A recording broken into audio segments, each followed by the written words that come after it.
Hello everyone, this is Rafael Lopez, product developer for ProBoat, and today I'd like to go over setting the depth of the impeller in the jet pump for the 23-inch Riverjet jet boat.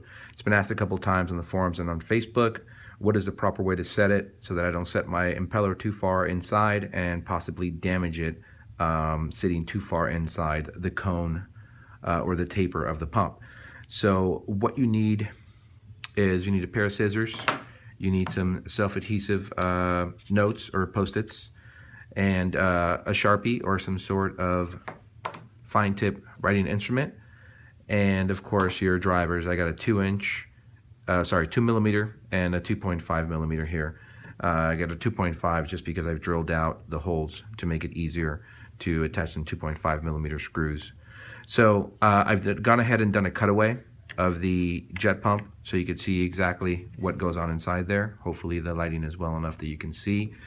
So we've got our nozzle, we've got our stator unit there, and then we've got our impeller on our shaft already. So that's loose.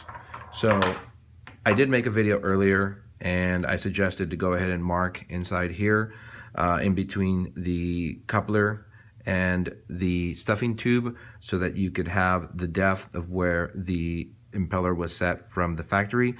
Not everyone remembers to do that. I myself have done it a couple times where I forgot, and this is the way that I came up with to set this to where it's not to this exact factory specifications, but it is to a specification that will allow the impeller to work without damaging itself around the jet pump housing if it's set too deep. So anyways, let's just say that I've lubricated my impeller shaft and I'm going to go ahead and push it back in. So I'd go ahead and get my stator, put on the nozzle, mate these two together, and then of course just push. And there's still going to be some contact in between the two, right? Because there's no spacing there. We're just gone ahead and pushed. So this is where the notes and the marker or pencil, writing utensil, come into play. I've gone ahead and put this stator on the paper. I've traced the inside, as you can see, of the overall diameter, and then I've traced the outside of the center bullet cone that's molded onto place there. And I've gone ahead and done so on the adhesive top end side of the notepad. So for time saving purposes, I've already got it cut out, and I've cut out around the inside of the lines. If you cut around the outside, it's not going to seat properly within the pump. So cut within the black lines, as you can see there. So I've also cut a slot to allow for the nut on the impeller.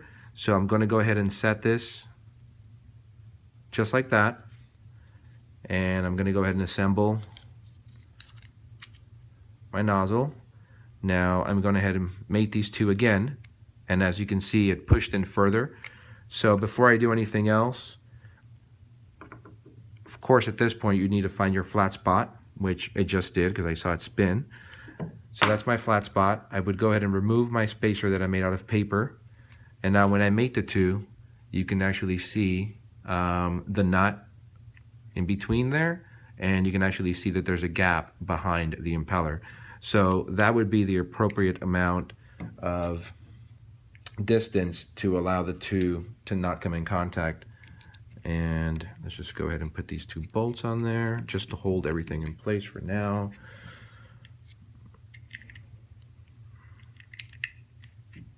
And of course, these come with smaller screws. This is just what I had to show. But now we can spin this, and you can see there's nothing touching, and you can even still see the distance or the gap in between the two.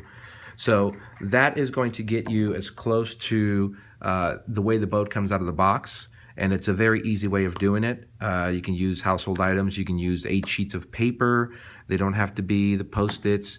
I do like them because, again, all the sheets that I cut stick together because of the self-adhesiveness that they put on there. But any other questions, you can go ahead and contact me on Facebook or RC Groups or Offshore Electrics, and I'd be happy to help. Thanks for watching.